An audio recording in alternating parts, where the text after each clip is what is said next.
melaksanakan saum Ramadan pada tahun ini. Tanpa takwa dan beriman, kita juga tidak akan melaksanakan saum pada malam hari ini, tidak akan melaksanakan tarawih pada ini. Banyak saudara-saudara kita yang sama-sama muslim, tapi mereka tidak diberi kesempatan oleh Allah Subhanahu wa taala untuk melaksanakan ibadah saum maupun ibadah di bulan Ramadan yang penuh berkah ini. Maka toleransi inilah yang Allah timbulkan pada kita. Toleransi inilah yang Allah berikan kekuatan pada kita. Maka sungguh besarlah toleransi yang diajarkan oleh din ini. Apa yang diberikan toleransi? Allah memberikan kesempatan buat kita. Allah memberikan toleransi pada kita untuk melaksanakan ibadah-ibadah yang baik, ibadah-ibadah yang penuh dengan ketakwaan, ibadah-ibadah yang penuh berkah, ibadah-ibadah yang penuh dengan kenikmatan, ibadah-ibadah yang dimuliakan, ibadah-ibadah yang menaikkan ibadah yang penuh dengan keberkahan, serta ibadah yang penuh dengan pahala yang luar biasa. Tidak ada ibadah yang dilipat gandakan selain di bulan Ramadan. Tidak ada kegiatan atau sedekah yang dilipat gandakan pahalanya selain di bulan Ramadan. Maka Rasulullah telah bersabda, sebelum memasuki bulan Ramadan dan bulan Rajab, bulan Sa'ban sampai bulan Ramadan, beliau berdoa. Yang doanya adalah mungkin kita sebagai sudah tahu. Allahumma barik lana fir Rajaban wa Sa'ban wa balikna Ramadan. Itu Rasulullah sudah menanamkan pada kita bahwasanya menjelang bulan Ramadan itu beliau telah berdoa, Allahumma barik lana fir Rajaban, ya Allah berilah keberkahan di bulan Rajab, wa balikna Ramadan, dan berilah keberkahan dan sampaikan aku di bulan Ramadan. Nah, maka di bulan Rajab itu kita harus banyak berdoa. Kita mohon ampun kepada Allah Subhanahu wa taala. Rabbi firli. Kalau bisa kita bacanya lebih banyak dalam setiap ibadah. Karena di bulan Rajab itu adalah momen-momen yang penuh ampunan. Karena di bulan Rajab itulah momen terjadi. Sebelum bulan Ramadan, Allah telah menyiapkan, Rasulullah telah menyiapkan di bulan Rajab dan Sya'ban.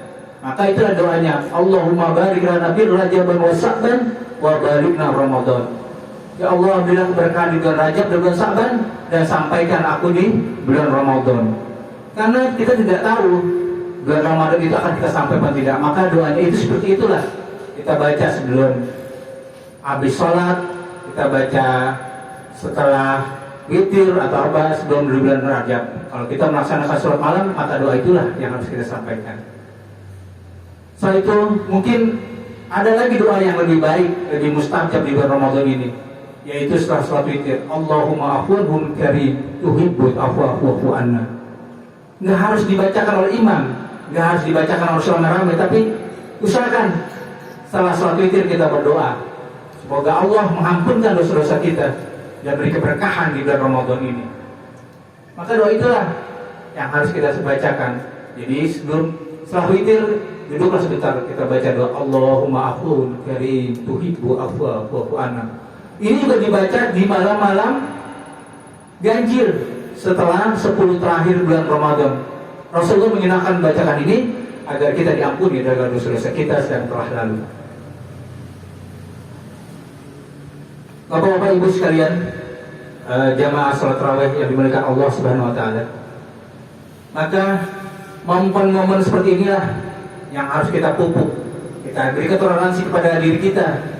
Bagaimana kita harus menjalankan ibadah-ibadah yang maksimal, ibadah yang berkualitas, ibadah yang paling top yang kita akan persembahkan kepada Allah Subhanahu wa taala.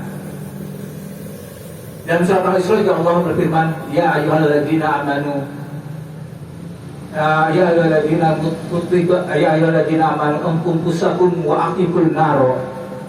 Jadi surat-surat inilah yang Allah berikan, maka kita harus menjaga saudara-saudara kita, anak kita, keluarga kita dari api neraka naro. Jadi di bulan Ramadan inilah mungkin kita akan memperbaiki ibadah-ibadah kita bersama keluarga kita, bersama anak kita, ibu kita, keluarga kita, suami kita. Mari kita ajak untuk beribadah. Sayang momen-momen seperti ini, apalagi orang tua kita yang sudah tua, atau ajak walaupun dia tidak bisa baca Quran, tidak bisa melaksanakan sholat bacaan ibadah terlalu banyak, maka dengan momen ini orang tua kita yang terbatas dalam ilmu agamanya, diberi kesempatan untuk beribadah. Kalau nggak kuat diri, duduk. Nggak kuat duduk, tiduran. Kalau nggak bisa tidur lagi, maka disolatkan. Jadi momen seperti ini, hal yang terbaik adalah melaksanakan ibadah. Karena tarawih ini memang tidak diwajibkan, tapi nilai tarawih ini adalah luar biasa. Kenapa? Sholat tarawih itu santai, karena nilainya melebihi dari sholat-sholat yang lain. Karena Rasulullah memang tidak mewajibkan, tapi tarawih ini adalah bagian dari pada Ramadan. Jadi kalau kita tidak mampu untuk sholat tarawih di rumah, yang harus kita bacakan ada berapa hafalan Quran, mungkin yang melaksanakannya 23 rakaat, itu hafalnya harus banyak. Tapi insya Allah dengan kita melaksanakan sholat tarawih berjamaah bersama tetangga kita, saudara kita, anak fakir kita tinggal mengikuti doang, tinggal baca pas Allah dolim, kita tinggal amin, udah dengerin aja. Kita sholat dengan tumanina, pelan-pelan, sabar, insya Allah pahala itu akan mengalir. Karena pahala di bulan Ramadan adalah pahala yang luar biasa. Ini ibu sekalian yang hormati Allah Subhanahu Wa Taala. Toleransi yang Allah berikan kepada kita adalah toleransi yang bukan main-main di bulan Ramadan ini. Allah beri kesempatan, Allah beri kemuliaan buat kita yang berpuasa. Kadang kita juga menenas ya terhadap orang tua kita yang sudah sepuh. Sayang kalau tidak melaksanakan ibadah tarawih yang maksimal di luar kesehatan dia. Ajaklah keluarga kita untuk beribadah ke semari. Karena siapa lagi yang bukan memberikan kebaikan dan kebajikan kepada keluarga kita untuk melaksanakan ibadah. Kalau tidak mau, berilah nasihat-nasihat yang santun, yang baik. Semoga di akhir usianya dia selalu beristiqomah beribadah pada Allah Subhanahu Wa Taala. Siapa lagi yang akan mengingatkan keluarga kita selain kita untuk melaksanakan ibadah pada Allah? Karena emang sholat ini harus dibiasakan. Kalau tidak dibiasakan itu akan biasa saja. Maka kalau sholat itu dibiasakan sejak kecil, maka tidak sholat pun ada merasa, wah, perasaan udah sholat apa belum? Perasaan aku udah melaksanakan ibadah apa belum? Nah, maka itulah kebiasaan-kebiasaan inilah yang harus kita tanamkan kepada kita. Kebiasaan-kebiasaan ini harus kita pupuk kepada kita. Maka kita usahakan di sini itu sholat tarawih itu nggak terlalu lama, nggak terlalu panjang. Jadi kesempatan untuk beribadah itu lebih banyak daripada kita sholat-sholat yang kita laksanakan di rumah. Kadang-kadang kalau doang suka malas dulu. Tapi insya Allah dengan berjamaah kita akan melaksanakan sholat dengan tertib, santai. Walaupun mungkin ada bacaan sholat yang agak panjang, tapi itu tidak mengurangi rasa takzim kita kepada ibu-ibu sekalian yang dirahmati Allah Subhanahu Wa Taala. Banyak himbauan-himbauan dari para atasid atau ustaz-ustaz yang lain bahwasanya suatu ibadah harus didasari dengan niat.